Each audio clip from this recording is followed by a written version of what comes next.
bandiraɓe amtuɓe yebde ayawa habrirde Pindi TV kono tan ko ñaldoɓe e mboy joftiday pundi en calmini khalifaɓe diini en calmini kadi ne khalifaɓe aada ko noon calminirden ɓen ɓe ganduɗa ko ardiɓe en e ayawa habrirde Pindi TV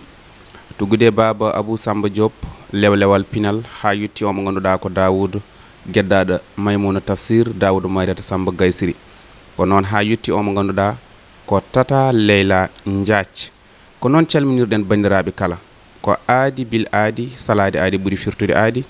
pular wi wadde gueɗe nayyi weeɓani wadde ko wino ñamde ko remno eggude ɗo honno ancude ko yinno yewtere men holmbo woni an tawa ko tongode capanɗe jeeɗiɗi e tati holmbo woni an noon no mbiyoroɗen guilay fuɗo o haɗani tan e lamorgo leydi Sénégal kala ɗo cukluɗon holmbo woni an ko toon holmbo woni an kadi ne tawata on ko nana waɗi ɓen ɓe ganduɗa so tawi mbiten ko tar kono noon kadi ne tardani eɓe jangi ndeɓe jangi nde ɓe kaljiti ɓe paami ɓe jangonirono ko soɓe mbawi ɓe garta e nokkuji mumen kono ɗum saabi hande émission holmbo woni an koye nder diwan mo Matam kono koye nder commune mo Bokki Diawe noon so tawi eɗen kaala ɗum eɗen teski nokkuji ɗi fodde capantati e tati ko nokkuji ɗi ganduɗa ko keptinaɗi koye commune o kono kadi ena tawe hen kadi ni capannayyi ɗi ganduɗa ɗin eɗen mbawi wiide ko wona teskinde kono en waɗi kadi jeetati ɗe mbiɗen eɗen mbawi wiide ko sincanuji e fulfulde on woni omo ganduɗa ko Abdoul Aziz Touré ko on woni koɗo men kono ko tawoyɗen mbo ko toon to nokku makko woni Sadel so tawi en mbi noon en miijoto ceerno Abdoul Aziz ɗum noon ko on woni joom wuro Sadel ko on woni kadi ni jabanaɗo e Sadel ko on Abdoul Aziz tokoro Abdoul Aziz ko on yaltini Pindi TV addi ɗum ɗo e diwan Matam kono koye nder jatti baba ɓuuri konnadi ndemandi fooli jiggani moni foof no andi ɓurɗo bammum kono ko bammum ɓurani ɗum ko on tottaten joni konngol o salmidira e men kono o artana en holi kanko holto rewi holto janggi e nowo yaltiri ɗo ɗum foof ko joni gandaten ɗum tawa leelani tawa caggal to noon mi wi on Pindi TV ko woni caggal to ko wawɓe golle mumen ko Ndeye Fatouma Sali e omo ganduɗa ko Signe Mansour walla mbiya Thiatwala joni en jahat toon to omo ganduɗa ko Abdoul Aziz Touré tawa ko ɗo e nder wuro Sadel émission holmo woni an. Assalamu aleykum wa rahmatullahi taala wa barakatuhu Ba Mody mi salmitimama mi salmini équipe technique mo Pindi TV Ndeye Fatou e Signe Mansour mi bismima on e wuro mon wuro ngo ndenduɗen notortongo Sadel jeeyango e nder commune de Bokki Diawe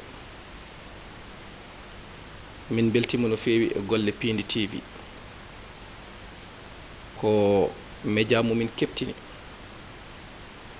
min mbaɗon aussi encouragé ngam no liggortoɗon ni ene yoni min dande nde noon ɗefi salde seeɗa acce haqqe kono ko hen jeeya ngam men gartu e nder yewtere nde ha yimɓeɓe paama holko salni dande nde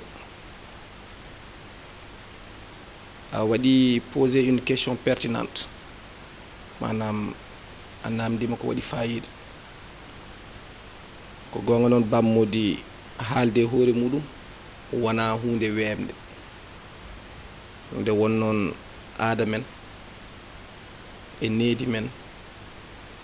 e culture meɗen hokkirani ɗum no feewi kono ɓaade en gari ha en jooɗima ɗo eɗen payi eɗo paaɗen ɗo eɗen jogui kuccam ɗam joguiɗen ɗam sikki ala il faut que mbawen yewtidde e bandiraɓe haɓe mbawa famde ko eɗen goni holɓen Abdoul Aziz Touré ko ɓiɗɗo oɗo nokku mo garɗen woni Sadel ko ɓiɗɗo commune de Bokki Diawe Allah waɗi o saha hande mo yaara e duuɓi 40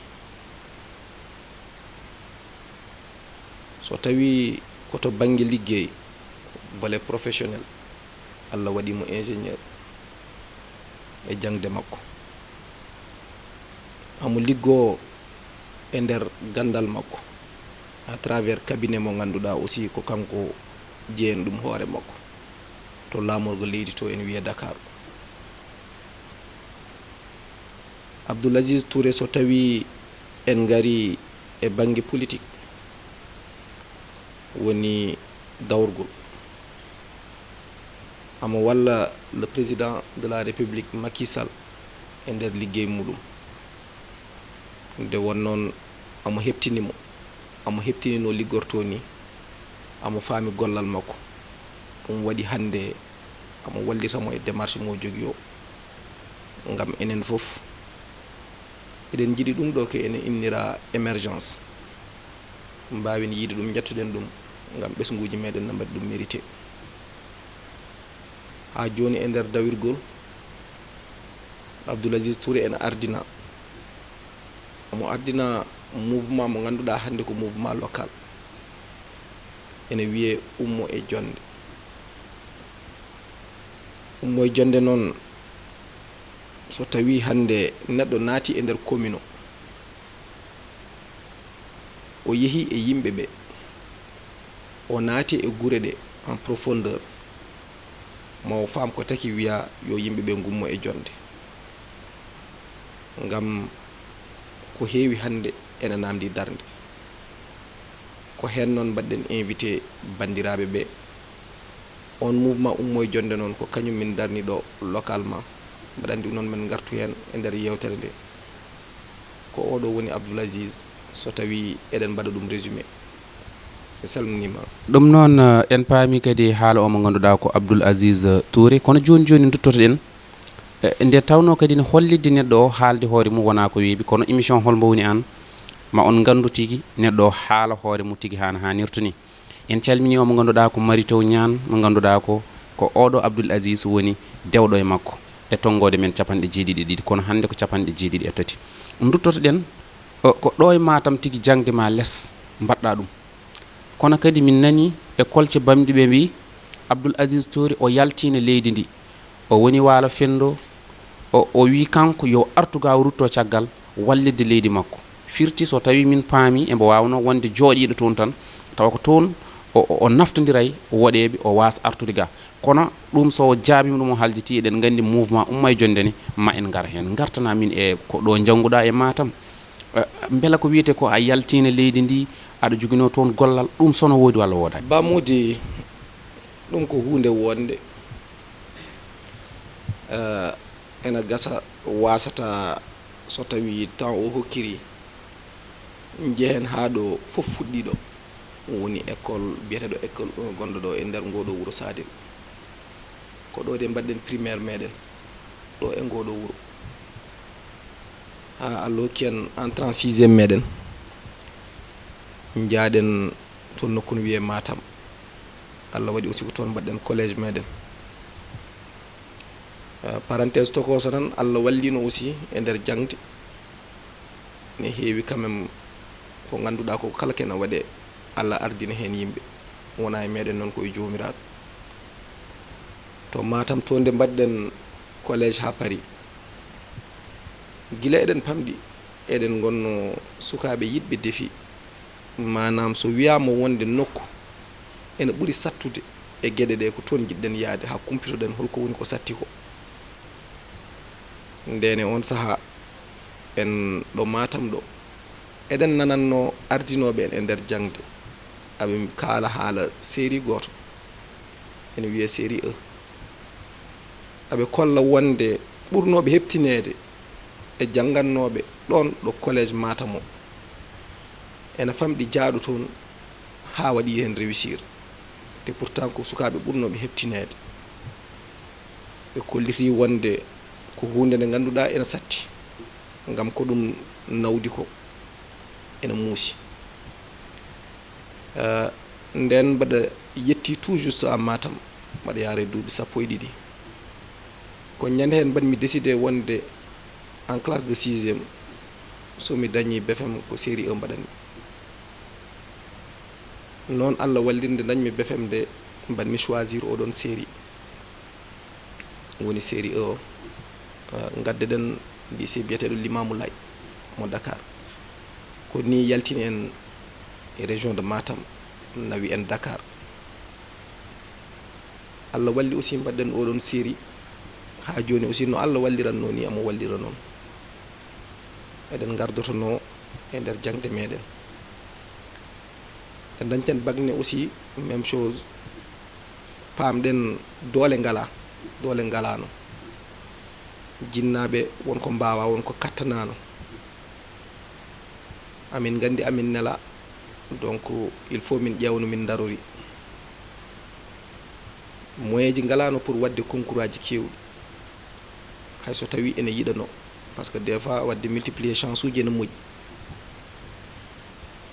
namdiɗen e nder série scientifique uji ɗi mbatten ɗi hol école mo ganduɗa hande amo heptina te ene jagga wonde aussi nadde makko no saɗi mbiyeɗen école polytechnique de Thiès de ko école mo ganduɗa enen saɗi neɗɗo naata e muɗum nden noon nde wonnoon moyen ji ngala seeɗa joganoɗo pour inscription o woni 700 aɗa andi so haalama hannde aɗa wiide heewani kono ndene on saaha 700 somi nanino ɗum cikkanmi hannde aduna ko ɗon tan haaɗi ngam 700 ɗefi hadde mi wadde polytechnique 700 te mbaɗa andi oɗon situation mo gonnomi on sukaɓe wonɓe hen oɗo saaha hande won joguiɓe ɗin probléme uji donc pensé am aussi e ɓeɗon sukaɓe ɓe ganduɗa aɓe jiiɗa wadde jagdeli mabɓe ɓe ngala jinnaɓe wawɓe walludeɓe haɓe mbaɗa ɗum hayso tawi haqqillaji ɗi no kokkiri nden en mbaɗi concours polytechnique o Allah walli en naati toon en mbaɗi toon suivre ko wiyete option électromécanique en mbaɗi toon duuɓi 5 Allah waɗi jaltuɗen en tant que ingénieur polytechnicien ballowo aussi walli jaltuɗen le major de la promotion 27e promotion de 2004 ndene on saaha aussi hayso tawi yiɗanoma min kam ko ɗum on décision ƴeftunomi bamude jooɗade mi wasa yaltude hankkatine mi liggo ngam mbaɗa andi jinnaɓe tampi miñiraɓe nana paadi gueɗe ɗe ne muusi won tubak goto garnoɗo aɓe jogui école goto mo ganduɗa kañum e polytechnique aɓe mbaɗa partenariat omo wiye le centre des hautes études de la construction GIEC o ari pour ƴewde sukaɓe heptinaɓe o wawa ƴeftudeɓe o nawaɓe o nawdaɓe e bourse mo ganduɗa hande ko kañum jogotoɓe toon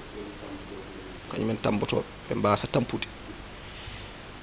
ko ni o suuɓi kam e nder promotion amo min goto promotion civile o suuɓi toon yimɓe ɗiɗo min kokka bourse d' excellence pour yo min jaa min continuer a jangde amen e nder oɗon structure oɗon école woni hunde nde ganduɗa ko ni natirɗen caggal leydi en mbino wadde ene woodi nde jannguɗen toon nde aussi Allah walli e nder jangde nde eɗena e nder jangde won entreprise goto bannoɗen toon contacté en jeehi toon en mbaɗi entretien ɓe ƴefti en taw eɗen janga ɓe kolli en wonde so ñande jangde nde paroyi ɓe paari kamɓene aussi ɓe jaɓɓo en donc en mbaɗi signé contrat meɗen ni au mois d' avril pour que sen jalti au mois de juillet mbawen fuɗɗade ɗon ni puɗɗorɗon toon au mois de juillet 2005 le 18 juillet 2005 Allah waɗi en toon noon duuɓi 7 hayso tawi nde jangguete noon nde mbinomi ko somi paari tan kadi mi arta nde wonnoon hakkudam e leydam ou bien hakkudam e nokkam ko hunde tinde mi meeɗa miijade gurdamam to wona e nder leydam mais aussi oɗon chance ɓaade Allah hokki kam ɗum te mbaɗa yiyanno aussi koɓe mbaɗatno e gandal mbaɗa andi ɗoɓe tolni e technologie mbaɗa andi aussi ɗoɓe tolni e expertise et savoir faire mbimi neɗɗo aussi so tawi aɗa yiiɗi leydi ma aɗa yiiɗi ligganade leydi ma won occasion ngaji ɗi ganduɗa ɗi sa heeɓiɗi il faut que fala budda daroɗa hen mbasa accirde ɗum noon mbasa rewde tan yidde ma e ɗon e on saaha mais ƴeewaki ene nafta ko daroɗa hen ni jooɗiɗen ɗon duuɓi jeeɗiɗi e nder on entreprise eɗen liggodo e maɓɓe. Allah waɗi noon en mbaɗi toon projet ji kewɗi ɗi ganduɗa ɗi hummantinɗi ɗi liggoɗiɗen e maɓɓe. ha saaha muɗum noon paamɗen hankatine e expertise dañama. hay so tawi neɗɗo kam a anditta foof, kono won saaha neɗɗo no wawi ɓedde hoore muɗum, ɓeta hoore muɗum e nder meccal muɗum, ɓeta hoore muɗum e nder projet ji ɗi ganduɗa ene jagga wonde ko kanji ɓurde wonde caɗɗi, hawa anda kanko ɗo tolni e nder majji e holno waye majji. nde pamɗen wonde hankkatine noon oɗon autonomie mo cohluɗen en dañi ɗum pour wawde yahande koye meɗen e enenne aussi formude woɗɓe. ni woni ƴeftuɗen démission meɗen pawɗen ɗum e dow tabal ngal, mbiɗen hankkatine ala ko heddi so wonani ko fonno janggede janggama, ko fonno andede andama. eɗen dutto e leydi meɗen pour servir leydi meɗen. bamodi ko ni artiri enen ndiɗo leydi. ɗum noon bandiraɓe en paami tigui rigui kanko omo ganduɗa ko Abdoul Aziz Touré kadi ne roɓido jawɗo mbo waɗi o kadi neɗɗo no moƴƴi tigui no holmo woni an waɗirta ni neɗɗo o ande tigui wona e kecce tigui o jooɗi tigui koye gonga. on jii temedde jeeɗiɗi o wiɗe ɗum ko haala mawko woni ɗon, kono noon ɗum ko konngol fana hen ko janggoɓe yo tinno muñu. wonɗo neɗɗo wonata goto aɗa sohla ɗon ni temedere mbuɗu taw a wawa dañde ha ko seeɓi ɗum. kono noon ina holla tan ko pulaari wi ko mbo muñani cuurki dañata ƴulɓe. joni joni o paatin koye mouvement umma e jonde. umma e jonde so wiyama noon tan wiyaka ya dara pellita woda ko kuccanɗa. beela emin mbawi andude holko saabi mouvement umma e jonde. beela ni won wiiɓe mouvement umma e jonde ko mouvement ngam dawrugol politique ummini ɗum. won wiiɓe ala ko woni heɗɓe caggal mouvement umma e jonde ko ɓen tottatamo haalis, ko ɓen tottatamo naggam e naggam, ko ɓen mbiyamo yo yah o ruttoɗo nokku makko o haaɓe. beela ɗum ɗon foof gartanamin e mouvement umma e jonde. bamodi dawirgol yaade koye haala ay so tawi des fois haala ka wona kaka ɓaggiɗo tiiɗi, kono ha joni aussi ko haala ka wurnata ɗum. kono aussi momaji mbaɗi ni aussi aɗi gartira haqqillaji nde won noon biyeteɗo walla joofeteɗo hokkama konngol, kanko ne aussi o wawa haalde. eyyi ɓaade ko yimɓeɓe kalata e place makko, kanko ne aussi o wawa haalde e place makko, des fois ene moƴƴa. ummoye jonde en jiini e périple mo mbaɗɗen o no nokku o way en jiino yaari nane e nder yewtere meɗen en kaali en kolli wonde kala ko mbaɗɗen ha ɗo gartuɗen ɗo ko patriotisme artiri en, manam gendiyankagal e yidde hoore muɗum, yidde leydi muɗum. a wawa yidde leydi ma mbasa yidde diwan ma, walla so waɗi won komi famani e nder ɗiɗon gilli. ngam nde jiɗɗa leydi ma jiɗirɗa ɗum ko hen jeeɗa, to ɓurɗa jeeyede e nder leydi ma mbaɗa sikki ko diwan ma. ummoye jonde noon ummini ɗum ko caɗele ɗe jiiɗen e nder diwan meɗen o. pamɗen wonde so tawi noon enenne wonko Allah walli en, hay so tawi ko seeɗa won gandal aussi ngal o hokki en yen ballitoro, mais aussi wone joom haqqillaji en ɓe ganduɗa ɓe aussi amo hokki en wawde hawrude e muɗumen, wawde yewtidde e muɗumen, wawde yaadude e muɗumen. e sukaɓe dariɓe aussi ɓe ganduɗa en jii wonde aɓe jogui aspiration ngaji mawɗi ngam no gueɗeɗe mbawirta waylade ha kamɓene aussi janggo mabɓe ɓe mbawa dañde ɗo ɓe jaggi. nde won noon hande o ene muusi. pamɗen wonde ɗeɗo gueɗe kaalaɗe foof e no ɗe mbayni, sikke ala so tawi aɗa poti iwde ala mo ene ummina ɗum so wona sukaɓe diwan o. nden noon e nder majjum kamɓe sukaɓe diwan bo e mawɓe diwan o yoga e mabɓe kolliti wonde aɓe keftinimi e nder no jaranmi ni. gaga politique o aussi mbaɗa waɗanno des actions sociales, dem nadde hen ɓe kollitimi wonde aɓe jiiɗi mi ara minnen aussi mi jeeye hen komi patriote ko gonga kono aɓe jiiɗi engagement politique o hayso tawi y avait l' engagement citoyen ni garduɗen e mabɓe jaaduɗen e mabɓe ha e nder majjum noon pamɗen wonde il faut que yañne ko ɗum mouvement dawirgol ko ɗum mouvement politique kono noon humblement en mbiyani ko enen jogui le monopole de la vérité ala kono eɗen jaggui wonde e synergie mo jiɗɗen wadde o e jaajnugol ngol jiɗɗen wadde ngol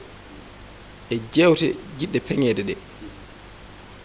eɗen poti wawde wadde feere ressource uji ɗi fof ɗi mbawi waɗede mobiliser aussi bien humaine que matériel mais aussi financière ha gueɗe ɗe mbawa waylade gila fuɗɗa noon e nder majjum eɗen mbawi wiide 2016 fewde hande kono 2018 noon ummo e jonde hoore muɗum dari gila nane min politique bamudi ala jiyaɗo Allah biyowo mo wonde itti mbuuɗu muɗum totti kam yomi wallitoro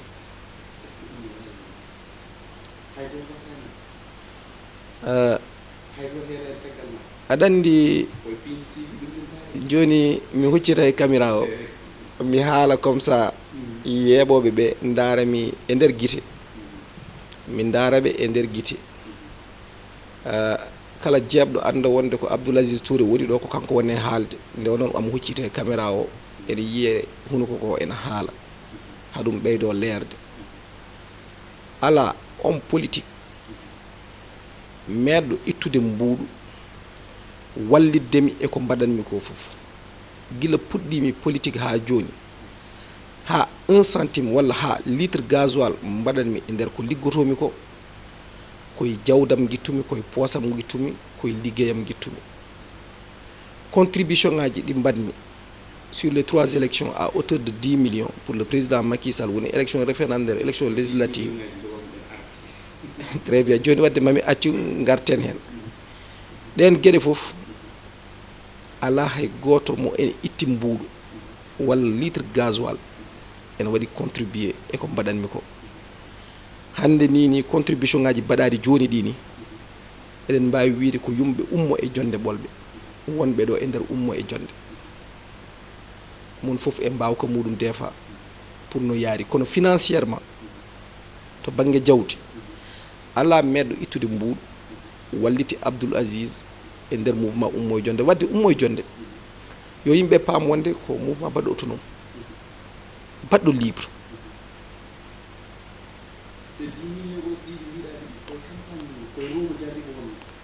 koye ruuma jariba wonno nde won noon aɗa andi bammode min mbaɗa jeeya yimɓe ɓe ganduɗa jaggumi wonde ko yidde hollirde so tawi ene tiiɗi saɗa yiiɗi a hollirani gonɗani walla so tawi aɗa yiiɗi jarananima wonko sellani en mbi wonde eɗen paami président o e liggey muɗum eɗen jaggi wonde gonal makko ene wawi wonde ɓural ɗo meɗen ɗo nokkuji meɗen ɗo diwanuji meɗen on so tawi min mboɗawi ittude e jawdam mi waɗa pour o wona nokkuji ɗi jiiten koye muɗumen dañi hen ɓamtare e ɓural holko 10 millions o firti hen ko investissement holmo mbaɗanmi ɗum ko hooram par ce que mbaɗmi ɗum ko pour yo won e jaggude wonde aussi e nder gonal makko ma wallu aussi diwan o gaga no woniri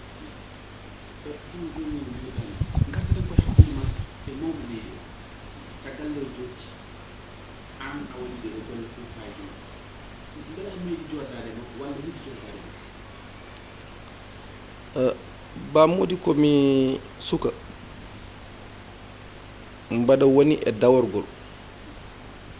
mbaɗa woni e politique mbaɗa yaada e mawɗo leydi ndi kala jaadowo e mawɗo leydi ndi aɗa liggodira e makko sikke ala joddade e makko ko hunde nde ganduɗa aɗa yiiɗi ɗum gam ene moƴƴi hakkunde liggottoɓe ɗiɗo mon fof wawa famde hay so tawi kanko kam ko liggoto ko famama par ce que déclaration de politique générale e gueɗe poɗɗe waɗede fof mbaɗama média ji ɗi timmini jettini e yimɓeɓe enenne aussi o wawa famde ko gonɗen e wadde ko en meeɗa joddade e makko ene gasa noon meeɗoyen joddade e makko eɗen mbaɗa mo soutenir wona demande d' audience noon mo menmi wadde pour wiide mbaɗa yiiɗi joddade e makko mi windani on demande d' audience heddi ko mbaɗami e terrain o yimɓe makko nana e terrain o renseignement généraux ji aɓe gandi ko wone waɗede mbaɗa jaggi wonde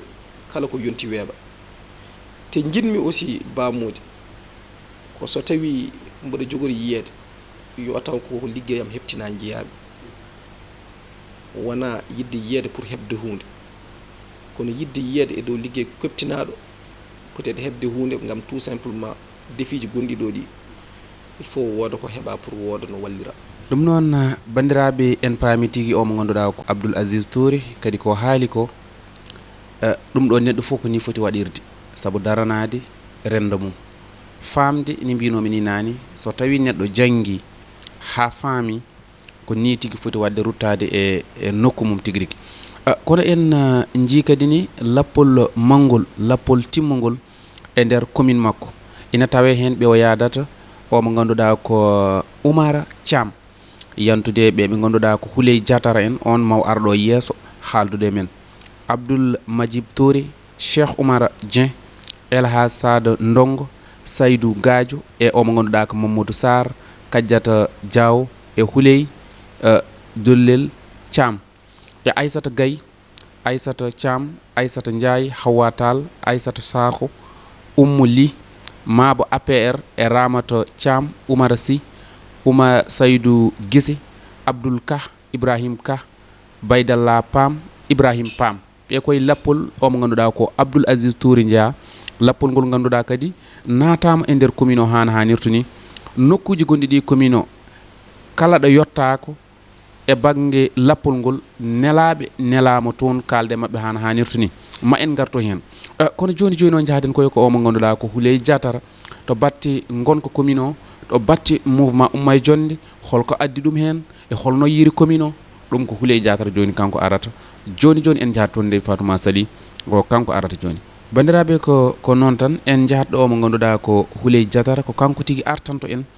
e ko addimbo e mouvement o ha caɗele tengtuɗe e nder commune mbo Bokki Diawe ɗum noon ko kanko artanto en hen saabu kanko embo jeyno e lappol ngol kono embo jeeya kadine e mouvement Umma e Jonde dariɗo gam ɓamtare commune mum hana hanirtu ni ko toon paaɗen joni joni. Assalamu aleykum Pindi TV mi salmini on mi juurima on min dañi weltare nde Allah addi on ɗo e Sadel onon garde Abdoul Aziz Touré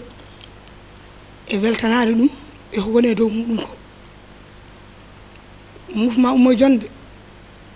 nanni min hen ko minen rewɓe commune Bokki Diawe ko tampere Abdoul Aziz Touré ari ene yiɗi wallude rewɓe ɓe gardini ham noon e dow inde rewɓe mouvement Umma Jonde jeere waalo min jooɗani ɗo rewɓe ɓe tampere fof emin tampi e nder commune Bokki Diawe sabu ene woodi gure nanɗo dow jeeri dow ko caɗele mawɗe gondi ene woodi kadi gure gonɗe ɗo e Dande Maayo ene gonde caɗele sabu ɗum minen somi mbiya minen emin cemori kono ene woodi wonɓe dow amen koye nder commune he goni probléme ene gonde probléme affaire ɗogol ndiyam nana pawa tan e galleji pawra tan ko ngune ndefe tenoye ɗum noon wona ko hunde ko ɓeyda debbo e nder oɗo société mo gonɗen il faut no rewɓe Sénégal ɓe mbayni minenne min ƴeewa no min jiiren koye amen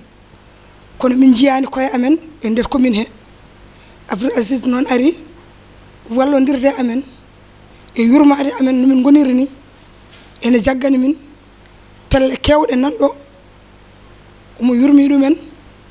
omo jaggani ɗumen omo waɗa min finance eji hakke bawɗe makko ɗo wonde ɓaydo liggaki e gouvernement taw koye doole makko liggoto kala ko wawe doole makko omo ittomo totta min pour min liggoro rewɓe nanɗo jeeri dow o ngala kuura ngala ndiyam to ƴoguete ne woɗɗi to ko dawi tan jamma e ñalawma saɗa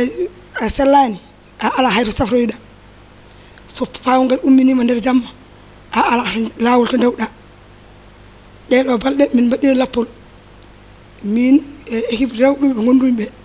pour ƴeewoyde rewɓe bandamen ɓe min jii caɗele rewɓe dañi toon ɗe caɗele mawɗe ɓe jogui toon haydara ɓe ngala haydara ɓe ganda ni holko dillani e sénégal sahay commune ɓoyi jawe ɗum noon ɓen kadi nuli kam yomi waɗan ɗumen erago yo yeccite sobo ɗum no gonɗe caɗele jeeri dow o ene waɗi hakke guure jeetati nan toon ɓen kay haydara ala ko gande aduna he ɓe hay ɓiɓɓe mumen ngala to janggi ɓiɓɓe mumen ngala to safri sone jaa ngala laabi aɗa andi ɗum ene hamni kadi debbo ne famdi doole ma walle yurme min jiiɗi noon min toppite minenne min gande ko rewɓe sénégal ɓe ko hen min jeeya kala ko waɗɗe e debbo hande gonɗo Dakar ene waɗɗe amen minen ga henna emin jiiɗi wallede emin jiiɗi toppitede emin jiiɗi wallede no min liggori wona gune tan ndefe ɗogoye ɗum wona liggey debbo rewɓe hol wonɓe ɗo hayso dañi hande ko jeeyri dañi guesa mumen dañi kanje mumen dañi follere mumen pour yaade hakkude guure amen ɗeɗo gonduɗe so wona taw joom saret jole saret muɗum ko ɓuuri hewde koye koyɗe mum yaata koyɗe jaata lawol moƴƴani noon a wawa continde e nduɗon e ngun jeygu emin jiiɗi wallede so Allah Abdoul Aziz noon ala ko nannime e jonde so wona yiide mbaadi makko o yurmima min ndo wiɗo bisimillahi o arti e sénégal o yini rewɓe sadel o wi min garmi ko wallude diwan o garmi ko wallude sadel to jibinami ɗo kadi ko gonɗi e amen o ari ko wallude min sobo ñande o iɗi wiide Houleye aɗa jogui o nani woɗa jogui fedde o wi fedde ma nde no foti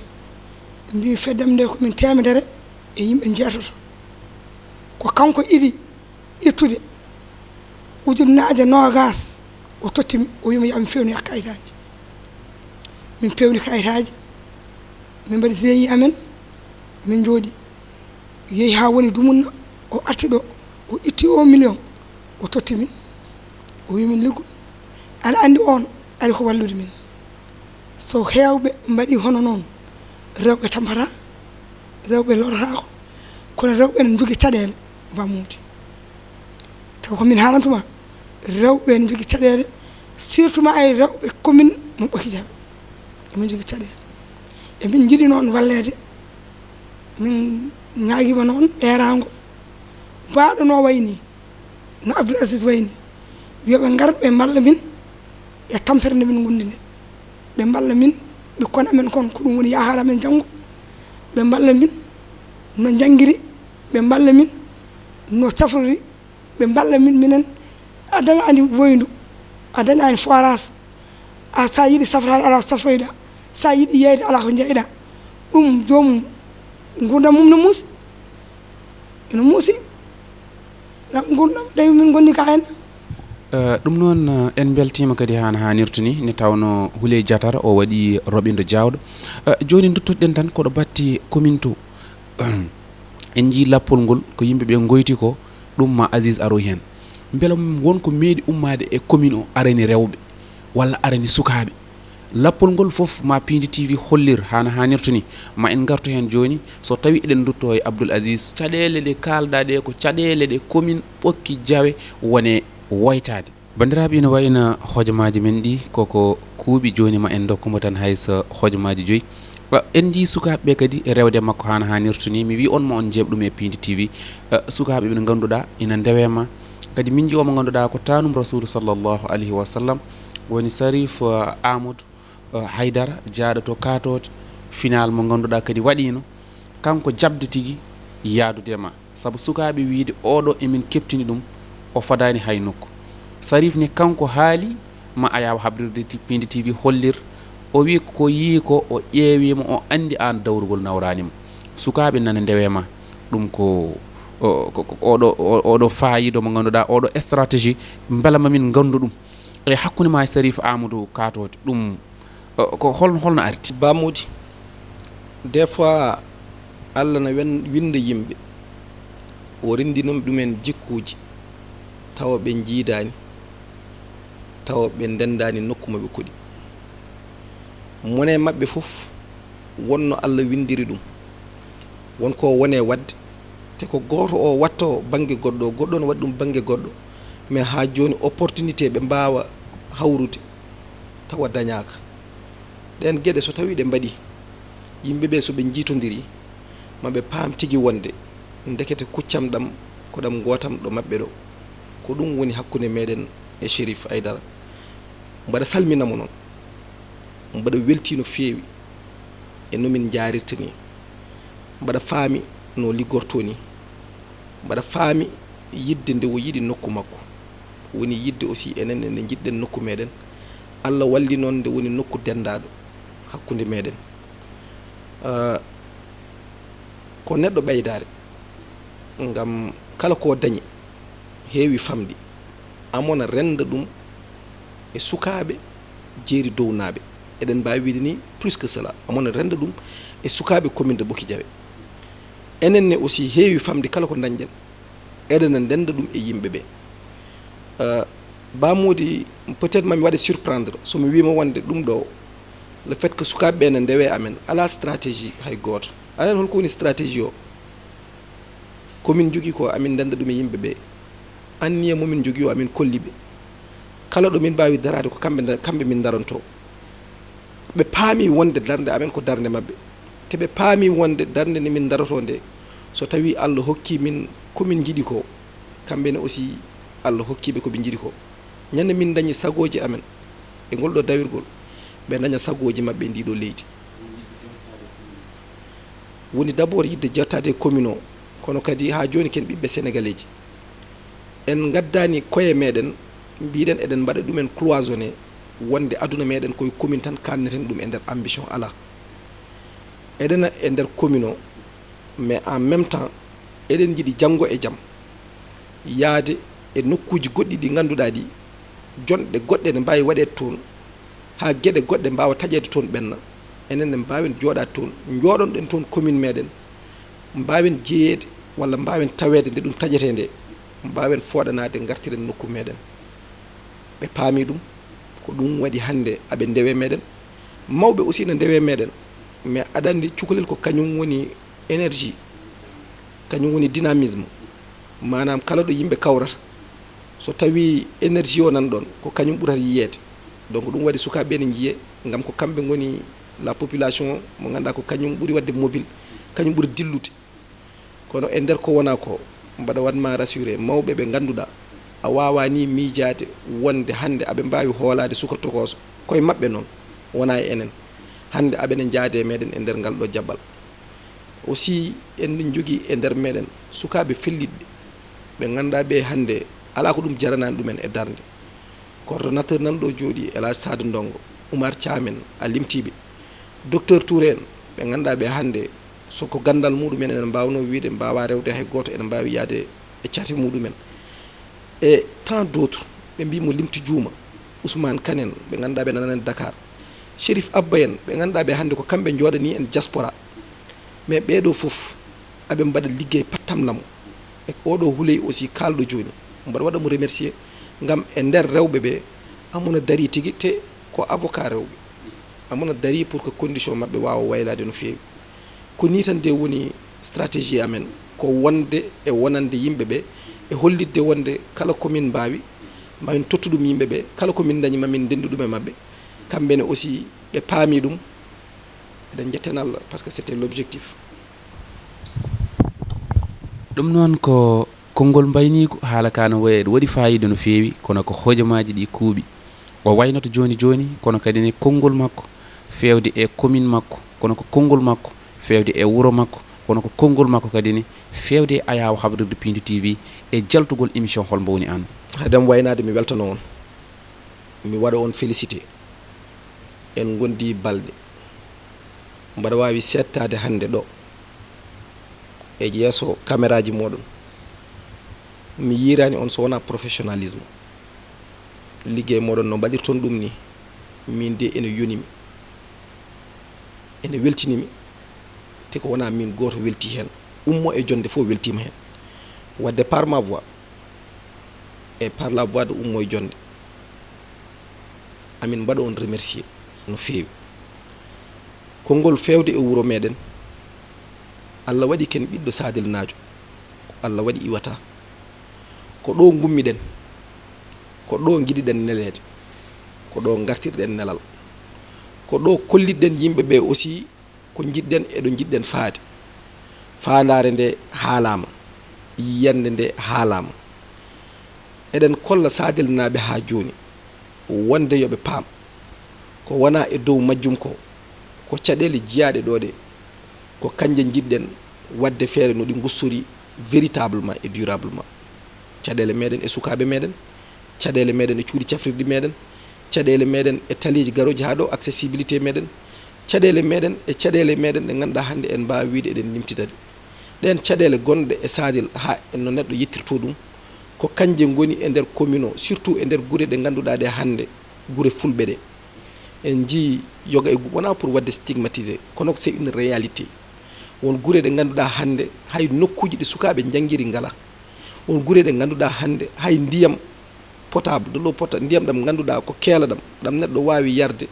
ene leerma wonde ko jarata ko wonani bonnude santé ma ɗum ɓe ngala ɗum mi haalani noon ko ganduɗa ko hande ko ɗum neɗɗo sohli pour wurde ɓen gonani ni aujourd'hui dans le domaine du confort ɓe miijaki ɗum ni ko minimum vital moɓe cohli o ko kañum ɓe donki hebde ɗen gueɗe foof noon il faut que yimɓe ɓe daro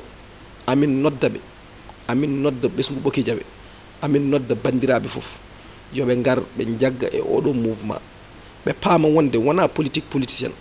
en gacci politique baɗetanoɗo politique kaalisaji saga nde yonti ha hande ne won continueɓe wadde ɗum aɓene paadi saga o yonta ɓe gara ɓe ƴefta kaalis ɓe juppa e yimɓe ɓe noon wona liggey enen mbiɗen liggey meɗen ko yaade yiyoyde caɗele yimɓe ɓe artirde ɗumen avec des solutions kamɓe aussi ɓe gona à la base des programmes ɓe paama wonde ko waɗa ko nde watte nde ɓaade ko kamɓe jewtida hen ɓe pamodira wadde solution so arti ko kamɓe mbawi naftorade donc ko kamɓe aussi mbawata daranade solution en mbeeɗiɓe juuɗe noon kamɓe foof en gaccani hay goto en mbaɗi remercier noon Ummo e Jonde vraiment les différents leaders de Ummo e Jonde mi waɗiɓe remercier darde mabɓe yooɗi no feewi noɓe liggorto ni hande e nder oɗo commune en beltima hen en jii hanki e meeting mo mbaɗɗen machallah yimɓe gaari liggey o feewi gueɗe ɗe jaari vraiment no ganduɗa ni ko noon fotno yarude coordonnateur mi waɗimo félicité et en même temps aussi mbaɗa wiyamo yo wat félicité équipe makko o foof oto accu hen hay goto gam mone mabɓe foof hande so tawi tolnama ɗo c'est parce que mon foof ko fonno wadde ko waɗama kono noon mi wawa gasnude taw mi waɗani remercier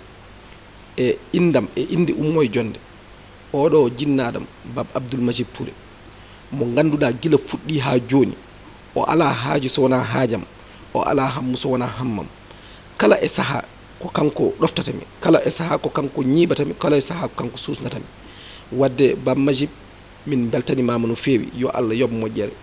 bandiraɓe commune de Ummo e Jonde o ko ɓiyon Abdoul Aziz Touré ari ene haalda e moɗon ene hollito on wonde hankkadi ne yonti daroɗon yonti daroɗen yonti dardoɗen salade ko jiɗɗen fawede ko eko paweɗen ko ha o saha hande daroɗen pour waylude gonal meɗen e dow darde meɗen mbaɗa waɗon invité yon ngar mbaɗon rejoindre mouvement ummoye jonde guitten politique gonɗo ɗo ha laaɓa ceer mbaɗen politique de développement mo ganduɗa hande ko kañum waylata janggo sukaɓe meɗen ko kañum waylata gonal meɗen aussi janggo ko kañum waɗata ɗi ganduɗa enenne aussi eɗen mbaɗi ɗum mérité nous le méritons kono il faut qu'on agisse agissons ensemble. Allah jarama a jarama en beltima kadi hano hanirtu ni gummagol men lamorgo leydi Sénégal arde e nder diwan mo Matam arde e commune mo Ɓokki Diawe en beltanima on pamɗo tigui rigui holko woni jangguinede ha rutto moni foof so waɗino ni leydi Sénégal ɓamtimo hano hanirtu ni kono noon beltanirɗen bandiraɓeɓe en jeehi e nokkuji ɗi ma yaltu e ayawa habarirde Pindi TV ɗum noon ko ɗo mbaynoruɗen émission holmo woni an kono ko ɗo e Sadel taw ko yawde o mo ganduɗa ko Abdoul Aziz Touré mouvement ummo e jonde gummoɗe e jonde jaaduni Abdoul Aziz Touré min bamodi mbiɗemi nder